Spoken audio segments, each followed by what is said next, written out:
रायगड, महाराष्ट्रासह देश विदेशातील ताज्या बातम्या पाहण्यासाठी मॅक्स इंडिया लाईव्ह चॅनलला सबस्क्राईब करा आणि बेल आयकॉन दाबायला विसरू नका.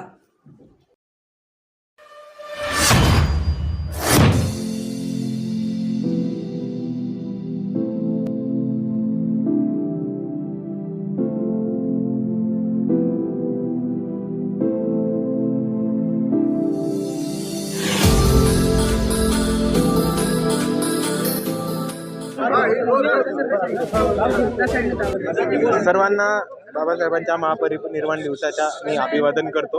डॉक्टर बाबासाहेबांना अभिवादन करतो. आणि इथे उपस्थित सर्वांना मी एवढंच म्हणतो की आपल्याला डॉक्टर बाबासाहेब आंबेडकरांचा संदेश हा खूप साफ होता. आपल्या सर्वांना बाबासाहेबांनी एक मुवमेंट चालवण्याचं, एक चळवळ चालवण्याची आणि त्याचबरोबर हा भारत प्रबुद्ध बनवण्यासाठी एक संदेश दिला होता. आणि मी सर्वांना एवढंच विनंती करतो की आपण सर्वांनी डॉक्टर बाबासाहेब आंबेडकरांच्या मिशन हे कंप्लीट करण्याच्या वाटचालीवरती चालावं, एवढं आपल्या सर्वांना विनंती करतो आणि सर्वांना अभिवादन करतो.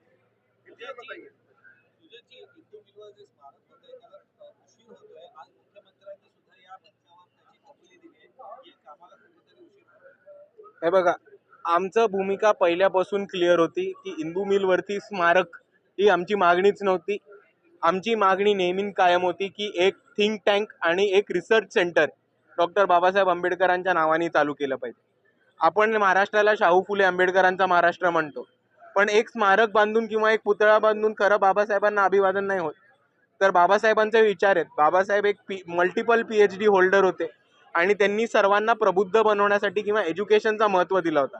तर बाबासाहेब आंबेडकरांना खरं अभिवादन हेच राहील की एक दर्जेदार क्वालिटी रिसर्च सेंटर जे इकडच्या ऑक्सफर्डला, केम्ब्रिजला किंवा परदेशातल्या किती पण थिंक टँक्स किंवा रिसर्च सेंटरला टक्कर देऊ शकेल असं क्वालिटी एज्युकेशन आणि रिसर्च सेंटर हे इंदू मिलच्या तिकडे उभं राहायला पाहिजे. ही आमची पहिल्यापासून मागणी होती. स्मारकची टाळाटाळ चालू आहे, ती चालू देत, पण तिकडे खरं एक रिसर्च सेंटर आणि थिंक टँक उभा राहायला पाहिजे. सर, तुम्ही शिवाजी पार्कात जाऊन आले, जे सर्व अनुयायी आले आहेत त्यांना अनेक त्रासांना समोर जावं लागलं, तुम्ही त्याचा आढावा घेतला का, माहिती घेतली? वंचित बहुजन आघाडीने एकमेव पक्ष ज्यांनी ह्याच्यावरती आंदोलन केलं होतं. वंचित बहुजन आघाडीच्या कार्यकर्त्यांनी, युवक आघाडीच्या कार्यकर्त्यांनी आणि युवकाच्या टीमनी BMCला धारेवरती धरून इकडे येणाऱ्या लोकांची गैरसोय कशी होते याच्यावरती मोठा एक प्रश्न उपलब्ध केला होता. इकडे आपण बघितलं तर पोर्टेबल टॉयलेटचा मोठा प्रॉब्लेम आहे, प्यायच्या पाण्याची सोयचा प्रॉब्लेम आहे, आरोग्याच्या बाबतीत प्रॉब्लेम आहे आणि इकडे राहायला लोकांना जे टेंट देतात ते दरवर्षी आपल्याला दिसतात की ते घाणीत उभे केलेले असतात, ते दर्जेदार नसतात आणि तिकडे तकलादू मटेरियलनी बनवलेलं असतं. आपल्याला कितीतरी वर्षांचा अनुभव आहे की इतक्या मोठ्या संख्येने इथे दरवर्षी 5 डिसेंबर 6 डिसेंबरला मुंबईमध्ये अख्ख्या भारतातनं लोक येतात. तरीही BMCला इतके वर्ष चांगली सोय उपलब्ध का करता येत नाही, हा प्रामुख्याने आमचा BMCला प्रश्न आहे. आणि दुसऱ्या बाजूला आम्ही ह्याचा पाठपुरवठा करणार, ह्याच्या तळापर्यंत पोहोचणार. जिकडे जिकडे पाणी मुरतंय, जिकडे जिकडे पैसा मुरतोय, तो सगळा शोधून काढून या सगळ्या अधिकाऱ्यांना धारेवर धरणार. आता सगळ्यांना सांगतो ना मॅम, पोर्टेबल टॉयलेट्समध्ये प्रॉब्लेम आहे, तिकडे फ्लशिंगचा मोठा प्रॉब्लेम होतो, तिकडे आतमध्ये पाणी येत नाही, प्यायच्या पाण्याची सोय आहे तिकडे अजून कुठेही जार्स म्हणतात पण जार्स दिले जात नाहीत. मागच्या वेळेसचं आम्ही फुटेज पण आउट केली होती की बाथरूममधलं पाणी हे जार्समध्ये भरून प्यायचं पाणी म्हणून उपलब्ध करून दिलं होतं. आपण बघितलं असेल की टेंटच्या खाली जितकी लोक येतात त्यांच्यासाठी कधीही पुरेशी जागा नसते. अर्धा छोटासा ग्राउंडचा 10% भाग कव्हर करून तिकडे एक टेंट बांधला असतो आणि ते एक्सपेक्ट करतात की इकडे 2-3 लाख लोकांनी त्याच्यामध्ये कसं तरी क्रॅम्पअप होऊन ॲडजस्ट होऊन झोपून जावं. ह्या दरवर्षीच्या गैरसोयी. आपल्या सर्वांना माहिती आहे की BMCचं एवढं मोठं बजेट हे 6 डिसेंबरसाठी उपलब्ध केलं जातं, तरी दरवर्षी गैरसोय कशी होते.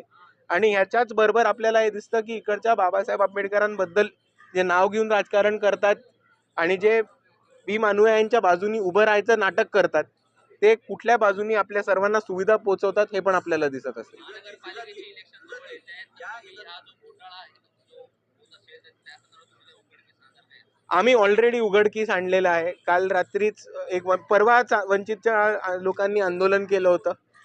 त्याचबरोबर काल अंजलीताई आंबेडकरांनी BMCच्या स्टॉलला भेट देऊन आढावा सुद्धा घेतला होता.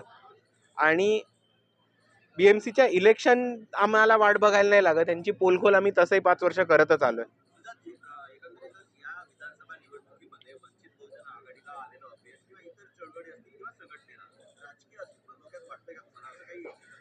नाही, आम्हाला राजकीय अस्तित्व धोक्यात नाही वाटत आहे.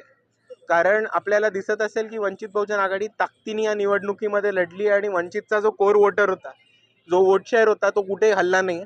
उलट आपल्याला तो लोकसभेच्या तुलनेत वाढलेला दिसतोय.